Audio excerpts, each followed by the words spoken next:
പൊതു ഇടങ്ങളിൽ ധാരാളമായിട്ട് നായ്ക്കൾ പെരുകുകയാണ്, പെരുകുകയാണ്.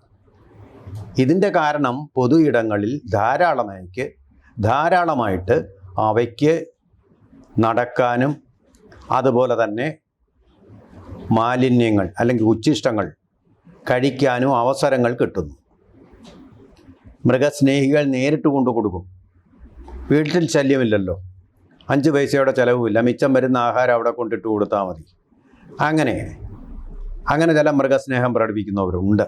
എന്നാൽ ഈ അലഞ്ഞ് തിരിഞ്ഞു നടക്കുന്ന നായ്ക്കളെ വീട്ടിൽ കൊണ്ടുപോയി പരിപാലിക്കുമോ, ഓമനിക്കുമോ? അതൊന്നുമില്ല. തെരുവ് സ്നേഹം മാത്രം. എന്നിട്ട് വീട്ടിൽ വേണ്ടതോ, വീട്ടിൽ വളരെ വില കൂടിയ പൊമറേനിയൻ നായ്ക്കളെ, അതുമാതിരിയുള്ള ബ്രീഡുകളെ മാത്രമേ വളർത്തൂ. നാടൻ ബ്രീഡുകളെ, എത്നിക് ബ്രീഡുകളൊന്നും അവർക്ക് ആവശ്യമില്ല. അതൊക്കെ ഡോഗ് ഷോയിലുമൊക്കെ കൊണ്ട് പ്രദർശിപ്പിച്ച് സ്റ്റാറ്റസ് സിമ്പലാക്കിക്കൊണ്ട്, പ്രദർശന വസ്തുവാക്കിക്കൊണ്ട് അവർക്ക് ജാട കാണിക്കണം, അല്ലെങ്കിൽ പൊങ്ങച്ചം കാണിക്കണം. അങ്ങനെയായിട്ട് വന്നിരിക്കുകയാണ്. അപ്പോൾ മൊത്തത്തിൽ ഇത് പിന്നെ ഇങ്ങനെ വളർത്തി കഴിയുമ്പോൾ, ഇത് ഒരു പ്രായം കഴിയുമ്പോൾ ഓമനത്വമൊക്കെ ഇങ്ങ് നിൽക്കും. പ്രായമായി കഴിയുമ്പോൾ മനുഷ്യരെ പോലെ തന്നെ ഏറെ വാർദ്ധക്യ സഹജമായിട്ടുള്ള അസുഖങ്ങളൊക്കെ ഉണ്ടാവും. ആ സമയം നോക്കി ഈ നായ്ക്കളെ സൗകര്യപൂർവ്വം തെരുവിലേക്ക് അഴിച്ചങ്ങ് വിടും, കൂട്ടിൽ നിന്ന് പുറത്താക്കും. അതുവരെ കൂട്ടിൽ അടച്ചിട്ട മൃഗമാണത്.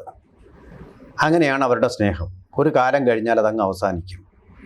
ഒരു പ്രായം വരെയുള്ളൂ സ്നേഹം. ചില അച്ഛനമ്മമാരെ ഗുരുവായൂർ നടയിലും തെരുവുകളിലും ഒക്കെ കൊണ്ടുവിട്ടിട്ട് അങ്ങനെ സ്നേഹിക്കുന്ന ചില മക്കളുണ്ടല്ലോ. അവരുടെ കാര്യം പറഞ്ഞ പോലെ തന്നെയാണ് ആ മൃഗസ്നേഹം. മൃഗസ്നേഹികൾക്കു വേണ്ടിയാണ് കപിൽ സിബൽ വാദിച്ചതെന്നാണ് പറയുന്നത്. ഈ മൃഗസ്നേഹികൾ എന്ന് പറയുമ്പോൾ ഇങ്ങനെയുള്ള സ്നേഹം എന്ന് നമ്മൾ മനസ്സിലാക്കണം. അതുകൊണ്ടാണ് അത് വിശദീകരിച്ചത്. കൂടുതൽ വാർത്തകളും വിശേഷങ്ങളും നിങ്ങളിലേക്ക് എത്താൻ ABC മലയാളം സബ്സ്ക്രൈബ് ചെയ്യുക, ബെൽ ബട്ടണും അമർത്തുക.